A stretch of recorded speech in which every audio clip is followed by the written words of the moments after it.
ദുരന്തം നേരിടാൻ സർക്കാർ ചെലവിട്ടതും ഇനി ചെലവഴിക്കാൻ ഉദ്ദേശിക്കുന്നതുമായ തുകയുടെ കണക്കുകൾ പുറത്തുവിട്ട സർക്കാർ സത്യസന്ധമായ വരവ് ചെലവ് കണക്കുകൾ.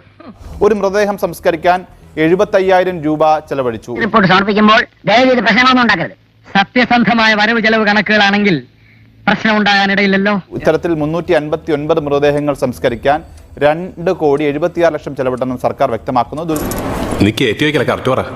അവിടെയാണ് തട്ടിപ്പിന്റെ തുടക്കം. ദുരിതാശ്വാസ ക്യാമ്പിലേക്ക് വസ്ത്രം വാങ്ങിയത് 11 കോടി രൂപ ചെലവാക്കിയാണ്. ഇതാ വലിയ തുക മാത്രം ലക്ഷ്യം വെച്ചുകൊണ്ടുള്ള ആസൂത്രിതമായ കവർച്ചയാണ്, സംശയമില്ല സർ.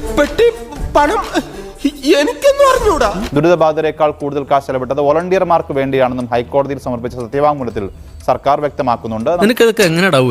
ദുരിതാശ്വാസ പ്രവർത്തനങ്ങളിൽ വലിയ തുക ചെലവഴിക്കുന്നു, ജനറേറ്ററിന് മാത്രം 7 കോടി ചെലവഴിക്കുന്നു. അപ്പൊ ആ കാട്ടുകള്ളനെ സെക്രട്ടറി ആക്കരുതെന്ന് ഞാൻ 1000 തവണ പറഞ്ഞാണ്, കേട്ടില്ല, അനുഭവിച്ചോ? മേപ്പാടിയിൽ നിന്നും സൈറ്റിലേക്ക് കൊണ്ടുപോകാനായിട്ട് ചുരുൾമലയിലേക്ക് കൊണ്ടുപോകാനായിട്ട് 4 കോടി രൂപ ചെലവഴിച്ചു എന്നാണ് പറയുന്നത്. ചെയ്യുന്ന തൊഴിലിനോട് ആത്മാർത്ഥത ഉണ്ടായിരിക്കണം. ഇവിടെ എല്ലാവരും കാശുണ്ടാക്കാൻ വേണ്ടിയിട്ട് നെട്ടോട്ടം ഓടുകയാണ്. നമ്മളത് അടിച്ചു മാറ്റാൻ അവരുടെ പിറകെ ഓടുന്നു. അത് തൊഴിലിന്റെ ഭാഗമാണ്, അങ്ങനെ കരുതിയാൽ മതി. ഇതിൽ ഒരുപക്ഷെ കുറച്ചുകൂടി ആളുകൾക്ക് ആവശ്യത്തിനുമായി തോന്നുന്ന കണക്ക് എന്ന് പറയുന്നത് അത് ശരി. അപ്പൊ ഇവിടെ ആർക്കും എന്നെ വിശ്വാസമില്ലേ? ഇല്ല. മുതലാളി എങ്ങനെ വിശ്വസിക്കും?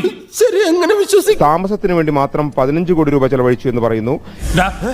സത്യം പറഞ്ഞു, ആ പണം അവിടെ പോയി. അയ്യോ, എനിക്കിപ്പോ ബോധം പോയി. മാത്രം, അതായത് ആദ്യ രാത്രിയിലാണ് ഒഴിപ്പിക്കൽ നടന്നിട്ടുള്ളത്. കുറച്ചേറെ ആംബുലൻസുകളും കുറച്ചേറെ വാഹനങ്ങളും ഉണ്ടായിരുന്നു. 12 കോടി രൂപ അതിനായി ചെലവിട്ടു എന്നുള്ളൊരു കണക്കാണ് കൊടുത്തിരിക്കുന്നത്. കണ്ടല്ലോ, വെറുതെ വീട്ടിൽ അട്ടിയിട്ട് വെച്ചിരുന്ന കാശ് ഞങ്ങൾ കാരണം എത്ര പേർക്കാ പ്രയോജനപ്പെട്ടത്? ഇനി പറ, ഞങ്ങൾ സാമൂഹ്യ ദ്രോഹികളാണോ സാമൂഹ്യ സേവകരാണോ?